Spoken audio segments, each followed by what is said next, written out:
Bom, a gente vai falar agora, o Leonardo Pimentel está chegando aqui também, mas a gente vai falar um pouquinho sobre o acordo entre Israel e Hamas para a libertação dos reféns e também dos presos palestinos, assim como a retirada das tropas de Gaza. Já está conosco o vice-presidente do Instituto Brasil-Israel. Boa tarde, Eduardo Usman. Tudo bem? Obrigada por nos atender. Olá, boa tarde. Um prazer estar aqui com vocês. Boa tarde. Qual a avaliação que você faz desse acordo, né? Demorado, chegou depois de 2 anos. E como é que você recebeu essa notícia ontem? Bom, tudo isso que você falou, demorado, chegou tarde demais, mas chegou. É um alívio. Minha primeira sensação foi de um enorme alívio, uma alegria. Claro que a gente não sabe se todas as fases irão acontecer e como acontecer, mas a primeira fase aparentemente vai acontecer e é um alívio. Eu vi várias manifestações já em Israel de alegria, de alívio, apreensão, mas esse é o meu sentimento. Dado, que bom te ver aqui. Muito obrigado pela sua presença. Nós somos, evidentemente, amigos. Você é a primeira pessoa que me ocorreu de chamar para a gente ter uma conversa sobre isso. E, na verdade, foi você que me deu, de certa forma, a notícia ontem, porque você me mandou e eu vou te pedir perdão pela indiscrição. Você não me falou, saiu o acordo de paz, o zap que você me mandou foi eu estou chorando aqui. E foi exatamente isso que aconteceu, tanto nas ruas de Israel quanto nas de Gaza ontem. De repente, no meio da madrugada, porque era madrugada lá, as pessoas começaram a ir para a rua. E começaram a ir para a rua numa demonstração essencialmente de emoção crua, evidentemente, mas de alívio. Esse acordo costurado pelo presidente americano Donald Trump, em essência diz, olha, acabou, Israel não ataca mais, Israel vai começar a se retirar de Gaza, vai devolver prisioneiros feitos, prisioneiros palestinos diversos que estão nas cadeias israelenses. Em troca, todos os reféns vão ser libertados. Existe uma coisa meio vaga aí a respeito de se a libertação acontece já no sábado ou se acontece segunda-feira, mas a ideia é uma libertação total. Todo mundo volta para casa, os corpos são devolvidos.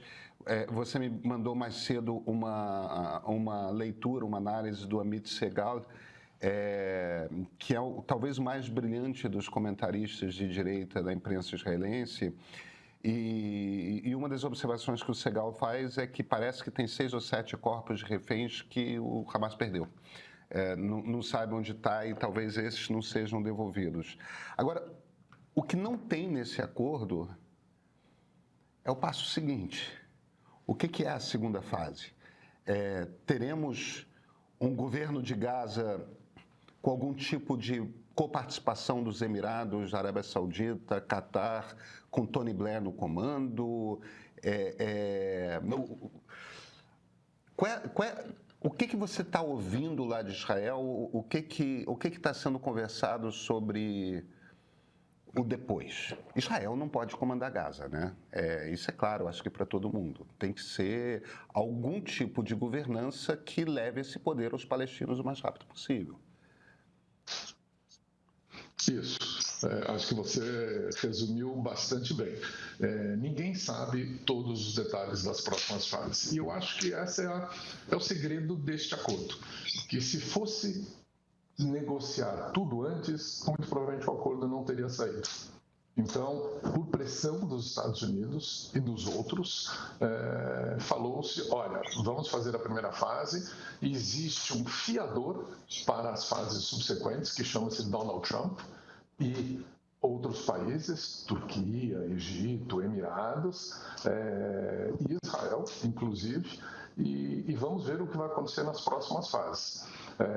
O que nós sabemos é que Israel vai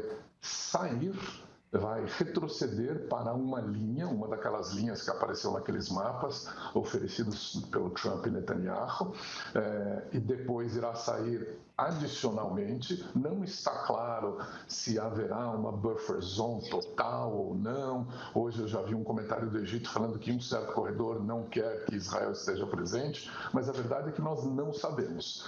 O que nós imaginamos? Que Israel não irá governar Gaza ou permanecer em Gaza. Tanto é verdade que ninguém sabe todos os detalhes, que tem a questão desses 7 corpos que Israel aceitou, falou, ok, não sei, aceito que não sei onde eles estão e vamos continuar mesmo assim. Existe indefinições, mas ao mesmo tempo eu acho que vai ser difícil retroceder. No último acordo de paz, que inclusive quando você estava lá, Israel mesmo procurou algumas razões, explicações para não continuar para a fase subsequente daquele acordo de paz e retornou à guerra. Eu acho que dessa vez será muito mais difícil, até por causa da dinâmica interna de Israel, que muita coisa vai mudar.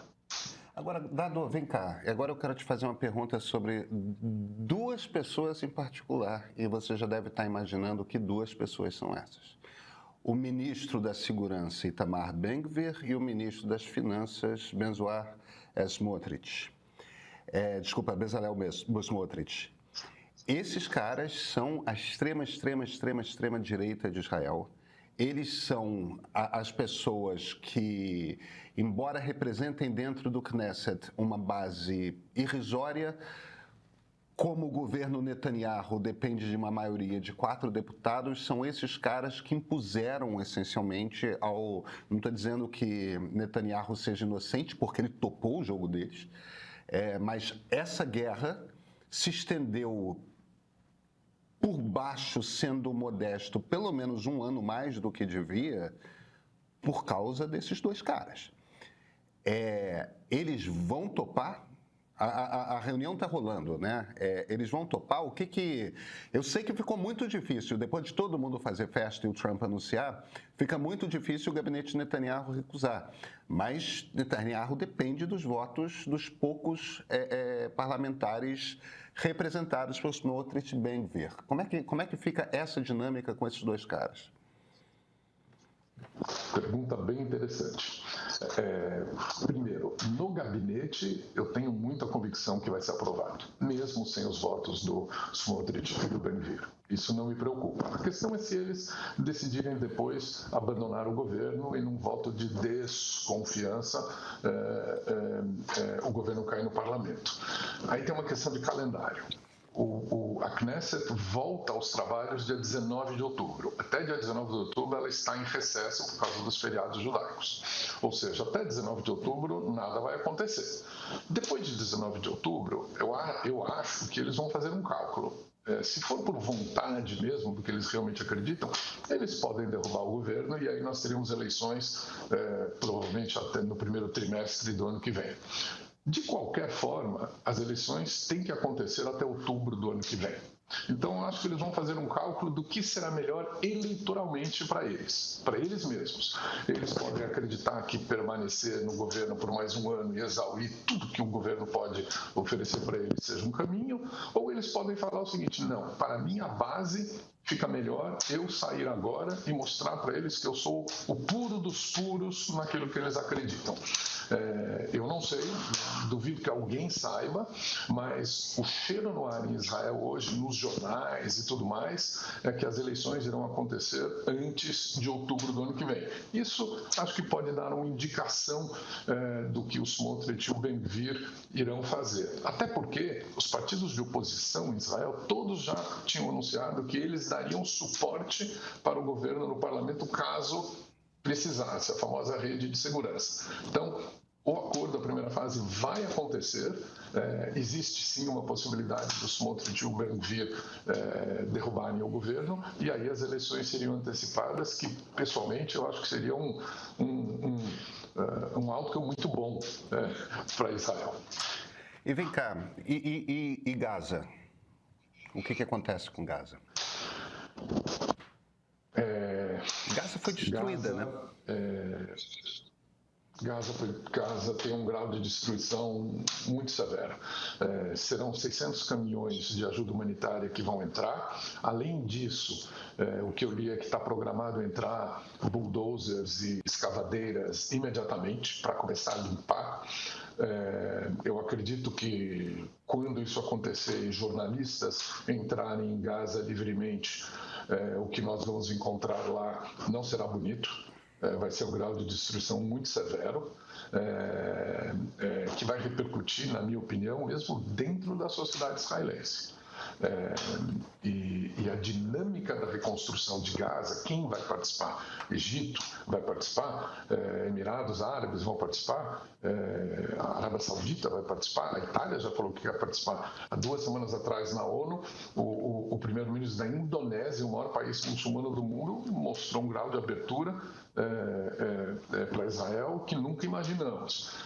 Então, nós não sabemos, mas eu sou entre esperançoso e moderadamente otimista que pode sair algo bem interessante daí. Vem conferir agora o melhor do meio. Com Plano Premium mais cursos, você acessa todo o acervo de conteúdos do meio, incluindo cursos de História, Política, Inteligência Artificial, Arte e Comunicação. E acabamos de lançar nesse acervo as aulas do curso sobre História da Arte, o Tempo e o Agora, com Yuri Quevedo, curador da Pinacoteca de São Paulo. É uma viagem que vai desde a perspectiva renascentista até as imagens que você vê hoje nas redes. E quem assina o Premium mais cursos também recebe a news diária mais cedo, tem acesso ao catálogo exclusivo do streaming e lê as matérias e entrevistas especiais com o nosso time de jornalistas e convidados. Tudo isso por R$ 70 por mês. Experimente em nomeio.com.br/seja premium.